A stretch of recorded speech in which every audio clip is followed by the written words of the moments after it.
Good morning. Welcome back. 5 months after Hamas attacked Israel and killed thousands of innocent Israelis on a Saturday morning, President Biden is calling for a full ceasefire in Gaza starting on Monday to allow for the release of hostages. The problem is neither side has agreed to this. Israeli Prime Minister Benjamin Netanyahu responding to President Biden's call for a ceasefire, claiming that total victory in Gaza is, quote, just weeks away. And the president's remarks come on the eve of the Michigan primary. There's always a political angle to things like this. Michigan, of course, a state with a massive Muslim and Arab population, a state with over 100,000 people that voted yesterday uncommitted instead of voting for Joe Biden in the Michigan primary, a protest vote over the way the administration has handled the war in Israel. Joining us now for reaction, U.S. Brigadier General and author of the new book, The Phalanx Code, out yesterday, Anthony Tata, and Tal Heinrich, spokesperson for the Israeli government. It is great to have you both on. Tal, I'd like to get your perspective, the Israeli perspective, on this ceasefire between Hamas and Israel. Do you think this happens on Monday? It's my pleasure to be joining you this morning on NewsMax. You see, we said in the past that we will agree to facilitate more humanitarian pauses in the fighting. And notice that I'm not using the word ceasefire, humanitarian pauses, to facilitate the exit of more hostages from the Gaza Strip, the safe return home. We still stand by it. We had a framework that worked back in November. And as you reported, we're trying to yield another such framework that will see the release of the remaining 134 Israeli hostages who've been there for nearly 5 months now. We're hearing horrendous accounts from hostages who returned about what the hell that they have been through, the hell that the hostages who are still there are going through daily. We know for a fact that some of these young women there are suffering, are sexually abused by these terrorists. We want all of them back, all of our stolen people back.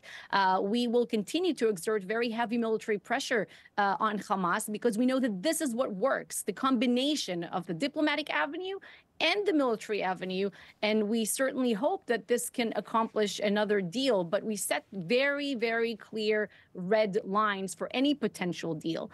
We said, Rob, that we will not agree to release thousands of Palestinian terrorists in exchange, and we're not going to withdraw all of the IDF forces from the Gaza Strip, because that would mean that we're giving up on the achievement of a total victory in this war, and it's not going to happen. Just to clear up, so you do not think that a ceasefire will happen on Monday? That's what President Biden wants to happen, but it doesn't sound like it's going to happen, at least from, if I'm reading you correctly.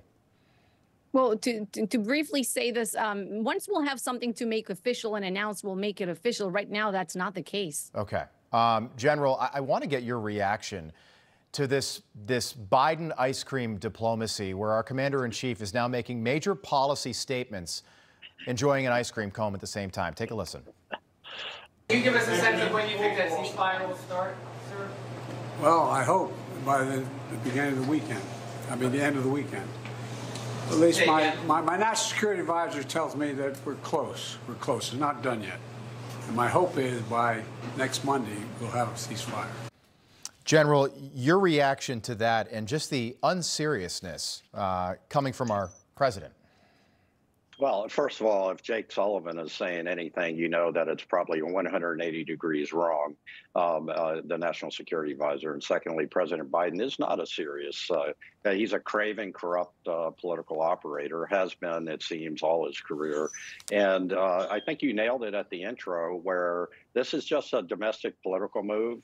He frankly doesn't really care about what's going on over there, I suppose, as long as he can manipulate the voters here in this country. At the end of the day, we should not be meddling in Israel's fight against these terrorists. It's really perverted for them to say that we'll stop fighting if we're going to release the hostages if you stop fighting. I mean, release the daggone hostages, right? And let's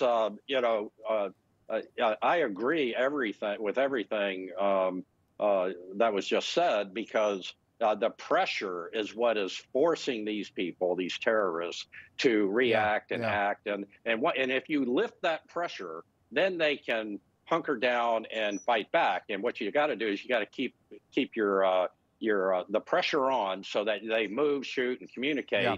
And when they communicate, then you can continue to attack. Tal, just about 30 seconds for a response, but we hear so much about an occupied Gaza Strip. The Strip is small, about 25 miles north to south, less than 10 miles wide at its widest point. What is Israel's plan for the Gaza Strip once military operations are complete? Well, the post-war plan that the prime minister presented to the war cabinet is honestly what every Israeli wants to see: a Gaza that will no longer pose a terror threat to them again, and a better horizon for a better future between us and our Palestinian neighbors. You see, there's no doubt at this point why Israel will have to maintain some overriding security responsibility in the Gaza Strip. We have to be able to go in and out to deal with security threats after Hamas is gone, because we don't want to see a resurgence of terrorism. But the civil service there in Gaza will have to be handled by Palestinian administrators with administrative experience, but ones who are not involved in terrorism, not funded by terrorist entities, not involved with them. Yeah, and I think Hamas should have thought of that before attacking Israel. The dynamic is not going to look like what it looked like on October the 6th, the day before the attacks. General Tata, good luck with the book. The Failings Code. Thank you. Thanks for being with us this morning. Tal Heinrich, we appreciate you joining us this morning and breaking that down. Thank you. Thank you. All right, lots more to go this morning here on Wake Up America. So